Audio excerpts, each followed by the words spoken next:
Who are you? You don't know. Where is your history? How did the man wipe out your history? What did the man do to make you as dumb as you are right now? Why should the black man in America concern himself, since we've been away from the African continent for 400 years, 300 or 400 years? Why should we concern ourselves? What impact does what happened to them have upon us? Number one, first you have to realize that up until 1959, Africa was dominated by the colonial powers, and by the colonial powers of Europe having complete control over Africa, they projected the image of Africa negatively.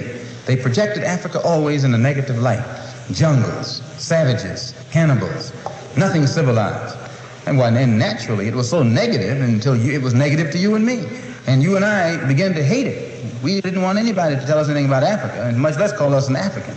And in hating Africa and hating the African, we ended up even hating ourselves without even realizing it. Because you can't hate the roots of a tree and not hate the tree. You can't hate your origin and not end up hating yourself.